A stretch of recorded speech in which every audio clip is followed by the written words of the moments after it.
When the weight of the world comes crashing on my shoulders, I keep pushing on, cause I know I'm getting closer. Just believe in me, this is my dream. So take me or leave me, love me or hate me, but you ain't never gonna change me. Epistruggle Beats. Welcome back, welcome back, welcome back. Hello, America.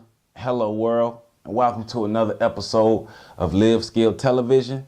I'm your motivational teacher, Joseph Ward, the founder of Live Skill, Live Fulfilled. Live Skill, Live Fulfilled is a comprehensive life skill training and sexual and domestic violence prevention company. You know, our mission is to empower our people while creating a safer environment and a safer community and a safer world for people to exist in. I'm happy to be here. I'm happy to have this new format for you all. So I'm gonna go ahead and get into this video for today, so you'll have a chance to see what I'm talking about and get your comments and everything. But like I said last week, the mission now is to give you practical information that you can use and deal with topics in a more direct way, more so than just giving you motivational speaking. So this week I'm going to deal with the topic of bystanders. I know that may be, for some people, that may be a new topic or a new term. So that's why I'm going to introduce you to that, give you a little information, teach you what a bystander is, and teach you how to prevent the things that happen from being a bystander.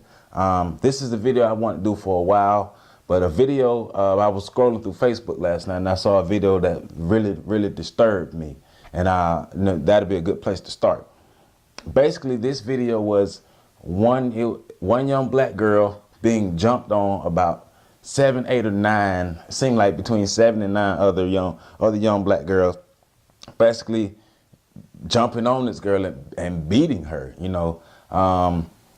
She was, eventually she was overwhelmed by the kicks and punches and things. And while she was on the ground, people were, the 7, 8 girls were stomping on her and kicking her and all in the head and the body and things. But the most disturbing part about this video is there were adults and at least 50 other people just standing around. And the only thing they could do is create a circle and pull their phones out and film. That's exactly what a bystander is. Let me read you a definition. Bystanders are those who are witnesses to an incident and who are involved to the extent that they are present.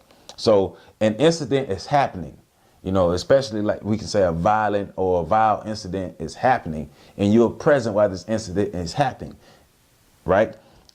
A bystander refers to those individuals present either participating or failing to take action to stop a harmful act being inflicted upon someone, like this video is. But that video, and I'm not gonna, what those girls was wrong. They need to get everything they're gonna get, right? But they are a product of our culture. We live in a culture that says it's okay to watch people go through misery because we watch it on TV. You can see it in our everyday lives, our sports. I love football, but football is a very violent sport. But the things that we are doing now, like when we're standing around watching fights, we're watching all these boxing matches and things. It's nothing different than the Colosseum in Rome when you're watching gladiators fight and kill each other, or watching gladiators trying to fight a lion and people just going around chopping each other's heads off and the crowd is cheering. How's that any different from what we're doing? Somebody's being jumped on by 7, 8, 9 people and everybody's making a circle around cheering and things. Is this the best that we have to offer? Like, seriously, is this the best that we have to offer this world? Because if we continue down this road, then nobody's safe. That means even grandmothers walking down the street won't be safe. That means if my mother is walking down the street, minding her business, and some fool decides to violate my mother, then I can assure that people are going to not help. And their only actions are going to be to pull out their phone to film it so they can see if they can get it up to the internet faster than everybody else. That's sick. And we're all a part of it. I'm a part of it. We're all a part of it. See, last week I dealt with cultural and social norms, right? But this goes into it, right? Let me give you some more information about bystanders.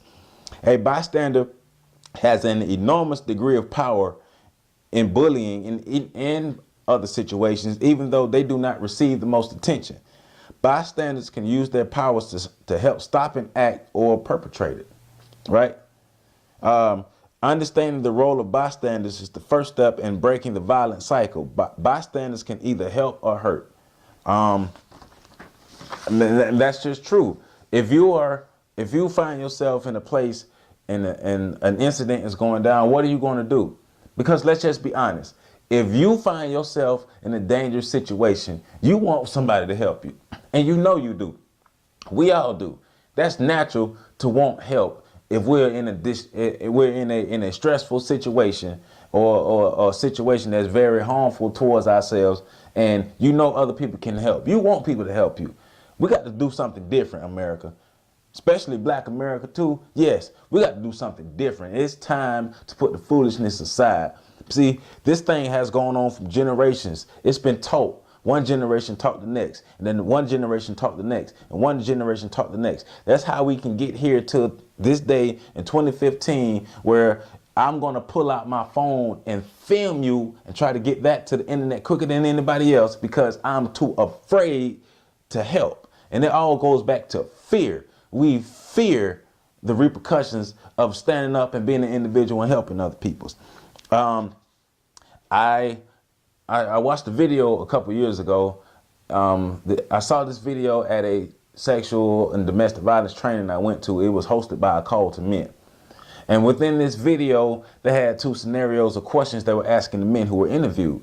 So the first question they asked the men is, if you were walking down the street minding your business and you saw a man beating his wife, would you do anything to help? And all the men said no. And one man in particular, his answer was, no, I would not help because that's not my business. That's his property. All right. So they came back with another question. So if you're walking down the street minding your business and you see a strange man attacking a strange woman, would you help her? And they all said, yes, I would help her because he has no business putting his hands on her. All right. The double standard. And you're still talking about the bystanders, right? So if you have that situation going on and it's a man and his wife, because you feel like that's his property, you're going to stand around and be a bystander and do nothing. But in the other situation where the man and wife and the man and the woman has no connection, you will step in and do something. Well, what you got to realize is that both situations are the same. Both situations are the same, whether that's his wife or not. You have to stand up and do something. It's time to stand up. Stop being afraid. 85% of bullying occurs in the presence of an audience or bystanders. Every day, 6 out of 10 American teens witness bullying in their schools and don't take measures to stop it. Most bystanders believe they're not doing any harm by simply watching someone getting bullied. But in fact, by not intervening, they're encouraging the bullying. Bullies like an audience and will feed off the attention bystanders give them. Studies suggest that bystanders who witness bullying can experience even more psychological distress than the victim. Distress includes feelings of depression, fear, anxiety, and hostility. One of the stories that came out of the young lady who was jumped on, I don't know what city she was in, but I was reading some more information. The young lady is afraid to speak out against the girls who jumped on her, and everybody else who was there watching are afraid to speak out against the girls who jumped on the young lady, even though they outnumber them. There is power in numbers, but you have to get over the fear. You will not get these crazy people out of your neighborhoods and out of your communities if you don't stand up. It's time to stand up. Stop being afraid. You can't be afraid. If you're afraid, we'll go team up with other people who can, because there's power in numbers, and we have to move forward. We can't continue these things. We've taught our kids to seek entertainment let me restate this. We've taught our kids that it's entertaining to watch somebody go through misery. Look at the TV shows and things that we watch. Go to World Star Hip Hop and all these other things. People you can literally watch fights all day. That means something is wrong with us. Now, I'm gonna give you some information on why people do not intervene in these bystanding situations or these distressful situations. People believe it's not their business. First of all, it's not my business. Why should I step in? They assume the victim deserves the bullying. They don't want to be associated with the victim for fear of losing popularity, especially if the victim is considered lame or a loser. They don't want to be labeled as a snitch. They don't believe just watching it is doing any harm. They are afraid of becoming a target themselves, and they enjoy watching the action, which is true.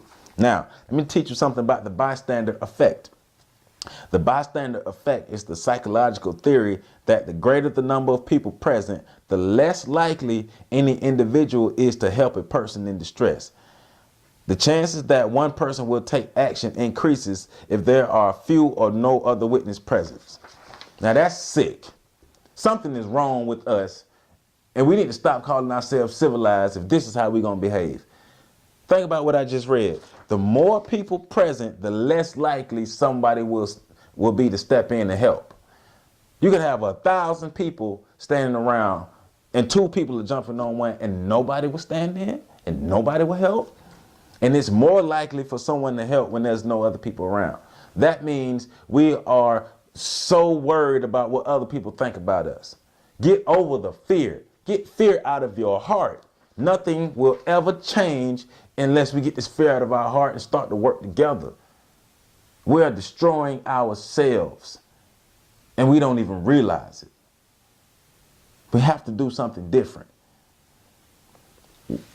It's time to stop being bystanders. I can admit when I was in high school and middle school, I used to stand around and watch fights. Those are things that I used to enjoy until it come to a point where I learned something new, that these things do not help our community get better. Our job is to make our community better, especially if you're a black person in America. Somebody sacrificed and died for you to be where you are, and you don't need to forget that. Don't ever forget that. Somebody sacrificed and died for you to be there. So it's our duty to stand up and make our communities better and safer. Don't be a bystander. Be somebody who takes action and help to keep your people safe. And if you don't do that, then you are a part of the problem. One thing is to recognize the problem, and the next is to take action. Let's recognize these issues and let's take action, and let's eliminate this Coliseum atmosphere or effect that we have when we get off on watching people go through misery. That's something wrong with us when we get off on watching people go through misery. We don't need any more bystanders. It's time for change. Thank you for tuning in to my video today. We're talking about bystanders and the bystander effect. I'm your motivational teacher, Joseph Ward, the founder of Live Skill, Live Fulfilled, where we prepare you to win. As always, I love you all, and I look forward to giving this information to you, and I love what I do, and I thank you for your comments and your support and all the views on the videos, and I'll see you later. Peace out. When the weight of the world comes crashing on my shoulders, I keep pushing on 'cause I know I'm getting closer. And I just believe in me, and this is my dream. So let me, love me, hate me, but you ain't never gonna change me. At the struggle.